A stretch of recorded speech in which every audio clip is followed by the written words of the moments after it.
ঢাকা উত্তর সিটি কর্পোরেশনের প্রশাসক মোহাম্মদ এজাজের বিরুদ্ধে জঙ্গি সংশ্লিষ্টতার অভিযোগ এনেছেন আল জাজিরার অনুসন্ধানী সাংবাদিক জুলকারনাইন সায়ের। ফেসবুকে দেওয়া একটি পোস্টে জুলকারনাইন সায়ের এই সংক্রান্ত কিছু প্রমাণও হাজির করেছেন। এ বিষয়ে বিস্তারিত থাকছে আজকের এই ভিডিওতে।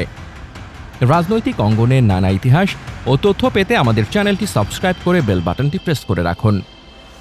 সায়ের তার ফেসবুকে লেখেন, বর্তমান অন্তর্বর্তী সরকারের অভ্যন্তরে যেন আরেকটি ছায়া সরকার পরিচালিত হচ্ছে, যার অগ্রভাগে রয়েছে অন্তত ৬ জন ব্যক্তি। বেশ সুকৌশলে এরা সরকারের ভেতর প্রবেশ করেছে।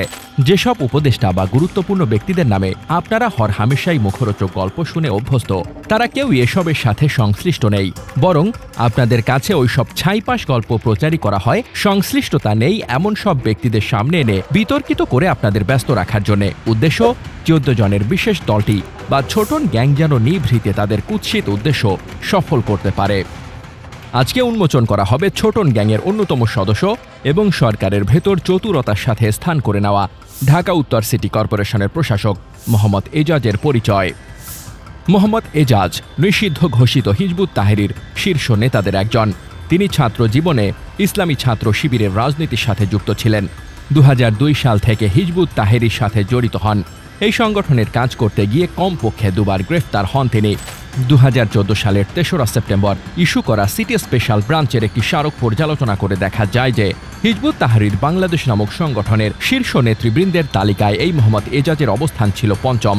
একই বছর নিষিদ্ধ এই সংগঠনটির প্রচারণা ও অর্থায়নের অভিযোগে মোহাম্মদ এজাজ সহ আরও ৮ জন বিশেষ ক্ষমতা আইনের ১৫(১)(৩)/২৫/ঘ ধারায় গ্রেফতার করা হয়। এই ঘটনায় কিছুদিন আটক থাকার পর জামিনে বেরিয়ে আবারও একই নিষিদ্ধ সংগঠনের সাথে তৎপর থাকে এই এজাজ। ৫ আগস্ট ২০২৪-এর পর পরিবর্তিত রাজনৈতিক পরিস্থিতিতে ১০ নভেম্বর ২০২৪ এজাজ সহ তার অন্য সহযোগীদের মামলা থেকে খালাস প্রদান করা হয়। মোহাম্মদ এজাজ নিষিদ্ধ ঘোষিত সংগঠন হিজবুত তাহরিরকে নিষিদ্ধ সংগঠনের তালিকা থেকে বের করতে বিভিন্নভাবে দিন দরবার করা শুরু করেন। ছোটন গ্যাংয়ের সাথে আগে থেকেই পরিচয় থাকার সুবাদে এবং উপদেষ্টা আসিফ মাহমুদের সরাসরি সুপারিশে ঢাকা উত্তর সিটি কর্পোরেশনের প্রশাসক হিসেবে আবির্ভূত হন মোহাম্মদ এজাজ। জানা যায় এই পদের জন্য পর্দার আড়ালে থেকে তদবির করেন একজন নারী উপদেষ্টা।